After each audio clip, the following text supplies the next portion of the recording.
ċertament li l-Pulizija għamlet ħidma importanti biex għaqdet l-affarijiet relatati mal-qtil. Għadna kif rajna anke fis-servizz ġew elevati l-filmati mill-kamera tas-sigurtà, saru testijiet ta' DNA, l-eżaminar tal-marki tas-swaba.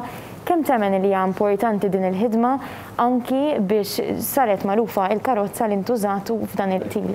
Li huwa interessanti u kif dik ngħidu l-intelligence-led policing qed jiġi jingħaqad flimkien fejn jkollok diversi units, diversi entitajiet li jixxerja dik l-informazzjoni jaħdmu madwarha u meta jaqdu dik għalhekk tiġi intelligenza mhux biss informazzjoni u jużaw dak l-arfin, knowledge biex jaslu mbagħad biex jattwaw. U hawnhekk qed naraw proċess li qed jevolvi malajr ħafna in-numri ta' każijiet li ssolvew dal-aħħar xhur juri wkoll dak l-impenn tal-korp biex jatwa ir-rimet tiegħu.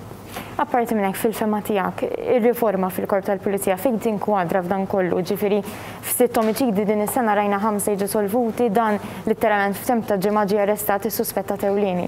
Mela, it-transformazzjoni tal-Korp tal-Pulizija huwa proċess li bdejn snin ilu, però issa tiġi aċċelerat għax daqtu ukoll jingħalqu r-rapporti flimkien mal-korp u kif qed naraw l-input li qed ikun hemm mill-korp innifsu u mill-stakeholders kollha ġiġa taħalli l-frott. Ovvjament kellek ukoll